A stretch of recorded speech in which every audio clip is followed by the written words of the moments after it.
how much energy is required to break a bond or bond energy।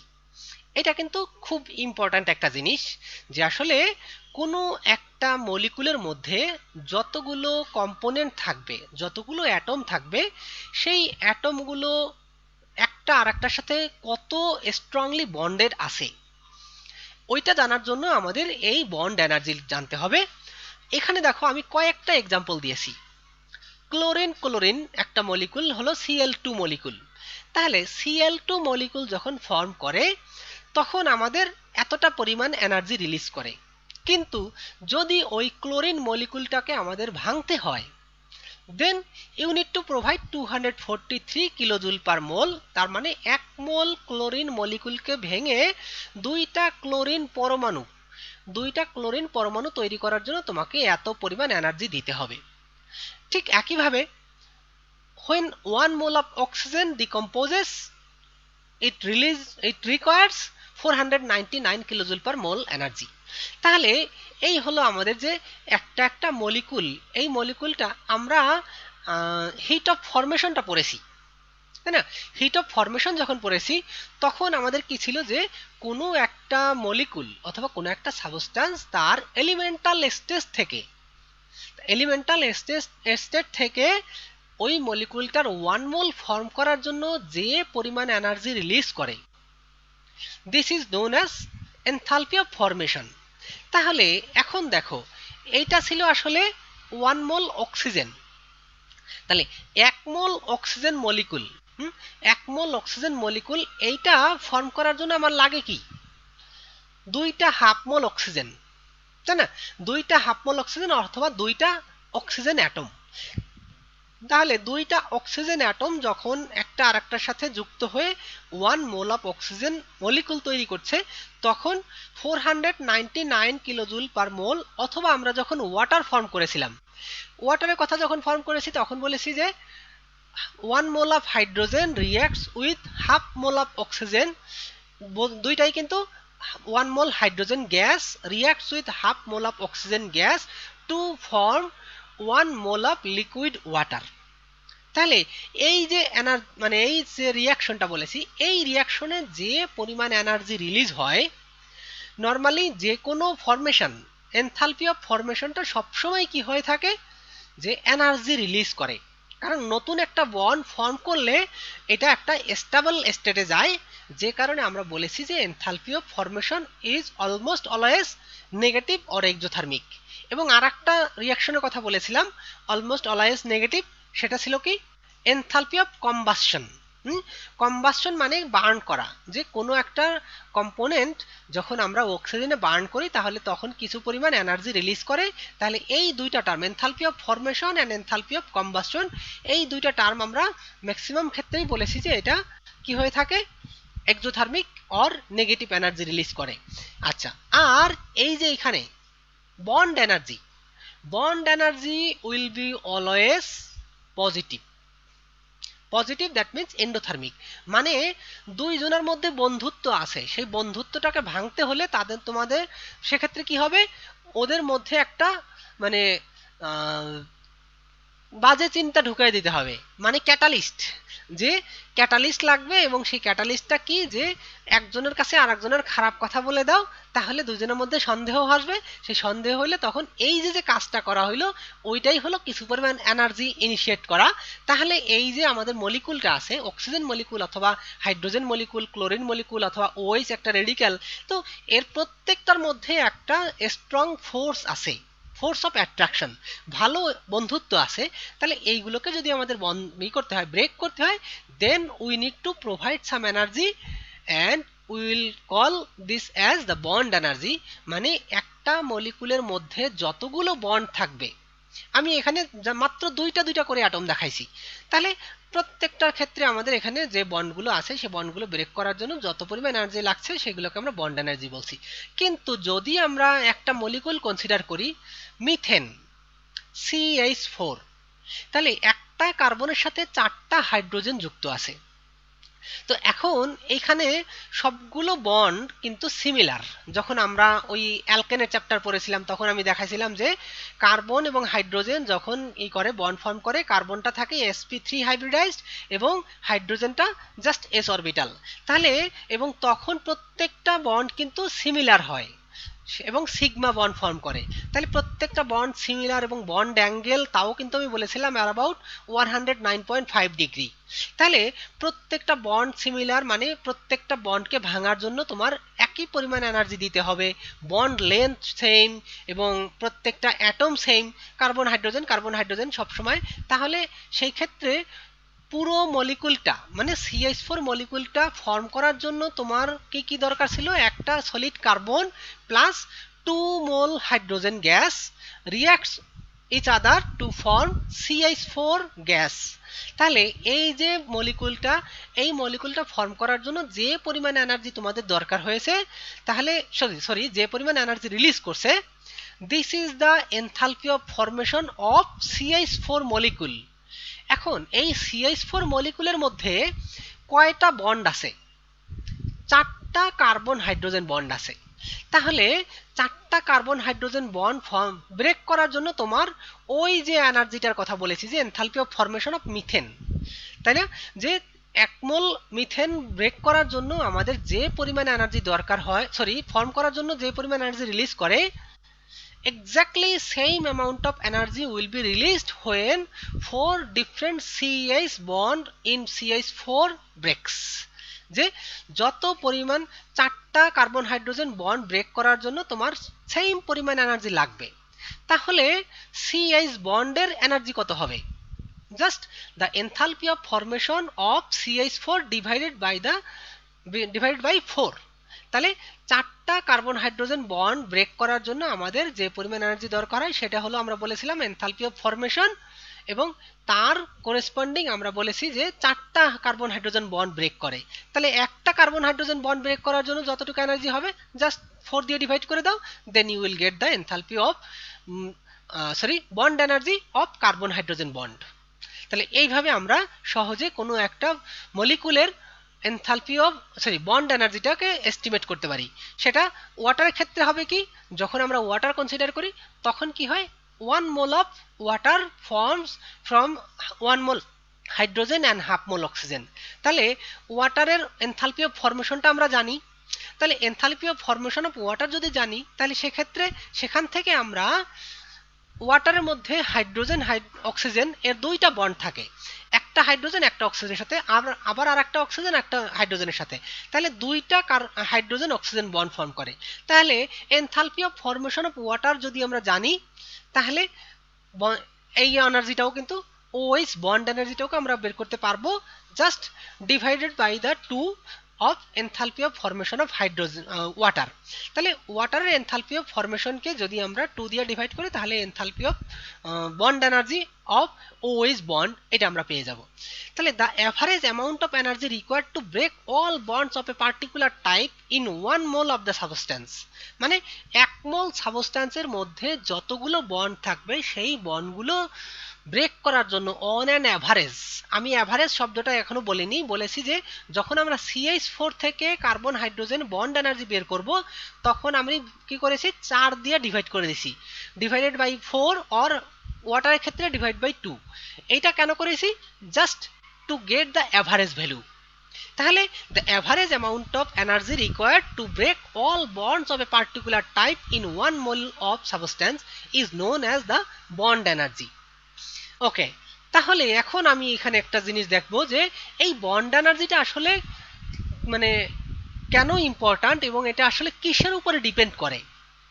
তো bond energy is a measure of strength of the bond, মানে bond এনার্জিটা আসলে কোনো একটা মলিকুলের মধ্যে যে তার বন্ডটা কত স্ট্রং আছে অথবা কত লুজ, এইটা এস্টিমেট করার জন্যই আমাদের বন্ড এনার্জি সম্পর্কে আইডিয়া থাকা দরকার অথবা বন্ড এনার্জি সম্পর্কে জানা দরকার।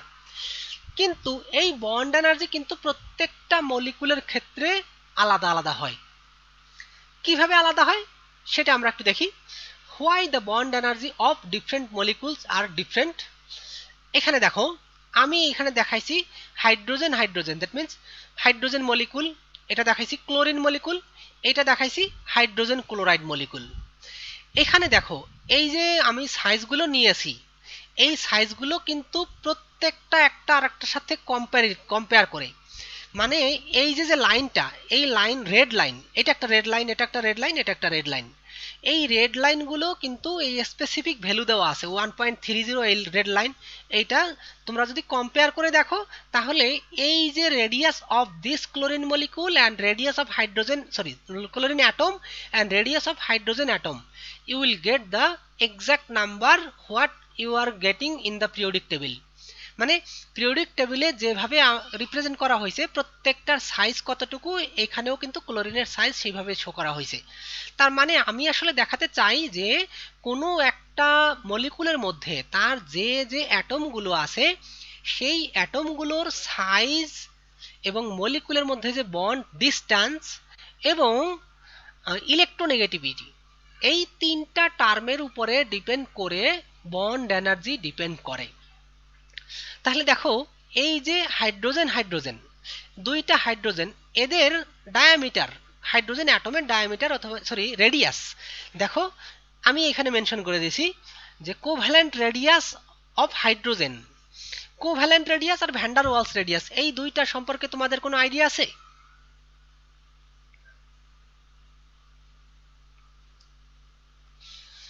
আচ্ছা, যদি না থাকে আমি এত ডিটেলস বলবো না, জাস্ট আমি একটু বলি যে তোমরা এইটাকে একটা স্ফিয়ার হিসেবে কনসিডার করো। প্রত্যেকটা অ্যাটমকে আমরা একটা স্ফিয়ার হিসেবে কনসিডার করো।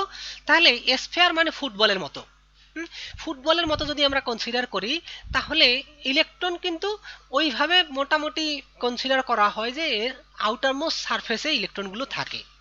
তাহলে এখানে হাইড্রোজেনের তো একটা ইলেকট্রন থাকার কথা, একটা হাইড্রোজেনে, তাহলে একটা ইলেকট্রন কোথায় থাকবে? যে এখানে থাকবে, না এখানে সেন্টারে থাকবে, না এই বাইরে থাকবে, না এই পাশে থাকবে, left side, right side, up side, down side, এ কোনো নির্দিষ্টই নাই। যে ইলেকট্রনগুলো পাওয়ার যে পসিবিলিটি, যে আসলে কখনো ইলেকট্রনটা এখানে পাওয়া যায়, কখনো নিচে পাওয়া যায়, কখনো ডান সাইডে পাওয়া যায়, কখনো আপ সাইডে পাওয়া যায়, বাট একটা জিনিস যে ইলেকট্রনগুলো মোস্ট অফ দ্য কেস সেন্টারে পাওয়া যায় না। তাহলে এই ইলেকট্রনগুলো যে এরিয়ার মধ্যে পাওয়া যায় সেইটাকে বলা হয় তার এরিয়া, অর জাস্ট, তাহলে এরিয়া যদি আমরা একটা স্ফিয়ার কনসিডার করি তাহলে সেই স্ফিয়ার বৃত্ত, সেই বৃত্তের যে রেডিয়াস অথবা ব্যাসার্ধ, ওটাকেই আমরা বলছি মোটামুটি যে কোভ্যালেন্ট রেডিয়াস। তাহলে কোভ্যালেন্ট রেডিয়াস মানে এই যে একটা হাইড্রোজেন আর একটা হাইড্রোজেন যখন বন্ড ফর্ম করে তখন তাদের যে আসলে ইলেকট্রনটা যে এরিয়া পর্যন্ত ডিস্ট্রিবিউট হয়ে থাকে, মানে যেটা আসলে মনে হয় যে আসলে ইলেকট্রনগুলো ওই এরিয়ার মধ্যে পাওয়া যাবে, or the possibility of getting the electron around the সেন্টারের থেকে যে দূরত্ব পর্যন্ত ইলেকট্রনের ডিস্ট্রিবিউশন পাওয়ার পসিবিলিটি, সেটাকে আমরা বলছি কোভ্যালেন্ট রেডিয়াস। আর ভ্যান ডার ওয়ালস রেডিয়াসটা কি? আসলে ভ্যান ডার ওয়ালস রেডিয়াসটা আরো একটু বেশি এরিয়া, যেই এরিয়ার মধ্যে আসলে মানে যদি বন্ডিং নন বন্ডিং যতগুলো ইলেকট্রন আমরা কনসিডার করি সেটা সবকিছু কনসিডার করে যে ওই এরিয়ার ভিতরে মানে এক্স্যাক্টলি আসলে ইলেকট্রনটা ওখানে থাকে না, বাট তারপরেও একটা দুর্বল ইন্টারেকশন, মানে খুব লো একটা ইন্টারেকশন থাকে। তাহলে ওই যে এরিয়ার মধ্যে আর একটু বেশি এরিয়া, যেমন এখানে দেখাইছে 31 পিকোমিটার আর এখানে দেখাইছে 120 পিকোমিটার, তাহলে ওই এরিয়াটা আর একটু বেশি, যেই এরিয়ার মধ্যে ইলেকট্রনটা অলমোস্ট পাওয়া যায় না বাট খুব লো ডেন্সিটিটা খুব কম, তাহলে ওই এরিয়াটাকে মানে কনসিডার করে পুরোটাকে বলা হয়েছে মানে ভ্যান ডার ওয়ালস রেডিয়াস। তো এখন এই যে হাইড্রোজেনের রেডিয়াসটাকে আমি বলে দিছি মাত্র 31 পিকোমিটার, আর ক্লোরিনের রেডিয়াস দেখো, ক্লোরিনের রেডিয়াস বলা হয়েছে 102 পিকোমিটার। তার মানে কি একটা হাইড্রোজেনের তুলনায় almost 3 Times, more than 3 Times bigger একটা রেডিয়াস, মানে একটা ক্লোরিন অ্যাটমের রেডিয়াস একটা হাইড্রোজেন অ্যাটমের রেডিয়াসের থেকে 3 গুণ বড়।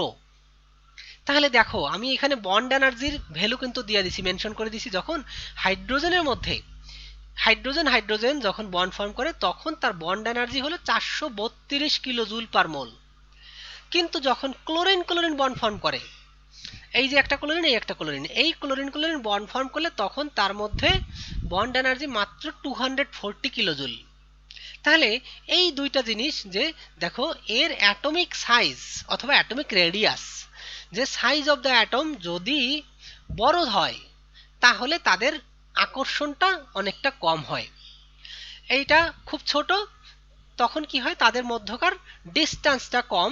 তা ডিস্টেন্সটা কম হওয়ার কারণে যে সেক্ষেত্রে দেখো বন্ড লেন্থ যার যত কম হবে তার বন্ড এনার্জি তত বেশি হবে।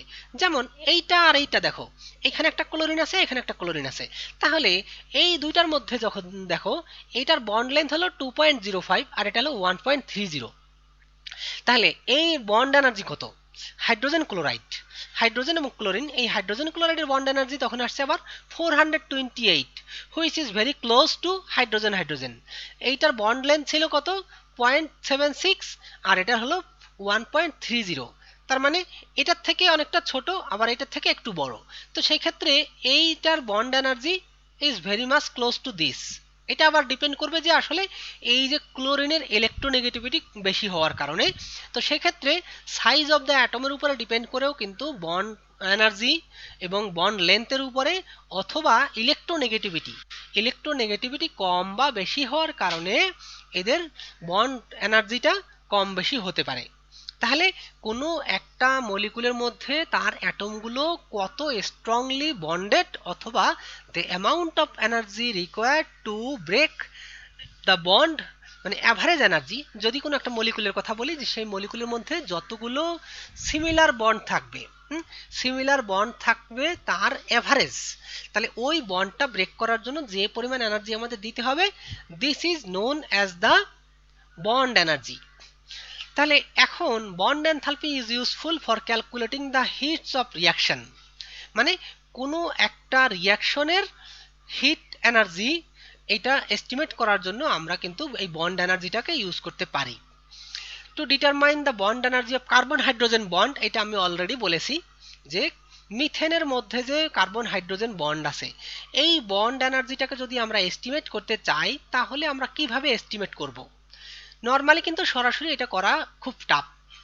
তো তার জন্য আমাদের কি করতে হবে, এই যে বন্ড এনার্জিটা মানে হলো যে এই carbon methane, to determine the bond energy of carbon hydrogen bond in methane, for this purpose we need to know the enthalpy change for the reaction. এই রিয়াকশনের জন্য কিন্তু আমাদের তখন কার্বন গ্যাস এবং কার্বন হাইড্রোজেন গ্যাস, চারটা hydrogen atom, carbon gas, কিন্তু আমরা enthalpy of ফরমেশনটা যখন বের করেছি মিথেনের, তখন কিন্তু আমাদের ছিল কি, কার্বন ছিল সলিড। কারণ আমরা বলেছি যে ও নর্মাল স্টেটে কার্বনটা কি থাকে, সলিড হিসেবে থাকে। তাহলে 1 mole solid carbon and 2 mole hydrogen gas reacts each other to form methane gas, then the energy change is known as enthalpy of formation of methane. তো সেই ক্ষেত্রে যদি আমরা exactly enthalpy of formation of মিথেনটা জানি, তারপরেও কিন্তু আমাদের 100% একুরেটলি এই যে বন্ড এনার্জিটা জানতে পারছি না, কারণ তখন আমাদের এই যে কার্বন যে গ্যাসটা আছে এখানে, আমাদের কিন্তু এনথালপি অফ ফরমেশনটা বের করার সময় ছিল কার্বন গ্যাস সলিড থেকে এই মিথেন গ্যাস ফর্ম করা with the help of hydrogen. তাহলে এখন আমাদের ওইটা বের করার জন্য আমাদের কি করতে হবে, this is obtained by combining the heat of formation of methane from carbon solid and hydrogen gas with the heat of sublimation of carbon. তাহলে আমাদের কি করতে হবে, যে এই রিয়াকশনটার এনার্জি যদি আমাদের বের করতে হয় তাহলে আমাদের এই রিয়াকশনে যে enthalpy of formation of methane লাগবে, সাথে আমাদের আর একটা জিনিস কার্বন সলিড থেকে কার্বন গ্যাস তৈরি করতে আমাদের কি পরিমাণ এনার্জি লাগবে সেটাও কিন্তু জানতে হবে, and the heat of dissociation of hydrogen into atoms. তাহলে এই যে হাইড্রোজেনটা, এখানে এই হাইড্রোজেনটা কিন্তু আমরা নর্মালি যখন আমরা এনথালপি অফ ফরমেশন যখন বের করি, যে হাইড্রোজেনের তখন মলিকুল হিসেবে নিচ্ছি 2 মোল হাইড্রোজেন গ্যাস। তাহলে সেই 2 মোল হাইড্রোজেন গ্যাসকে আমরা 4টা হাইড্রোজেন অ্যাটমে বানাইতে গেলে আমাদের কি করতে হবে, enthalpy of dissociation of hydrogen, তাহলে সেটাও কিন্তু আমাদের জানতে হবে, and heat of dissociation of hydrogen into atoms, hydrogen gas থেকে 2H, তাহলে which have been determined by spectroscopic methods, the value so obtained is 1663.64 kilojoule per mole. তাহলে এখন দেখো এই যে 1663.64 কিলোজুল, এটা আমরা কখন বলছি, যে যখন এই যে মিথেন মলিকুলটা ফর্ম করছে, যে এনথালপি অফ, মানে এই রিঅ্যাকশনের জন্য, এই রিঅ্যাকশনের যে এনথালপি অফ ফরমেশন, এটা আমরা পেয়েছি কত, যে 1663.64 কিলোজুল পার মোল। তাহলে this represent the bond energy of 4 carbon hydrogen bonds. তাহলে এইটার মধ্যে একটা মিথেন মলিকুলের মধ্যে 4টা কার্বন হাইড্রোজেন বন্ড আছে। তাহলে since all the bonds in methane are identical, the bond energy of carbon hydrogen bond is, একটু আমি এখানে ভুল করেছি, ভুল না ঠিক আসলে এই ভ্যালুটা দেওয়া উচিত ছিল কিলোজুলে, যেহেতু আমি এখানে কিলোজুলে লিখেছি, তাহলে এই কিলোজুলে দিয়ে, তাহলে এখানেও আমাদের কিলোজুলে করা উচিত, ডিভাইড বাই 4, তখন এটা কত আসতেছে, just that value will B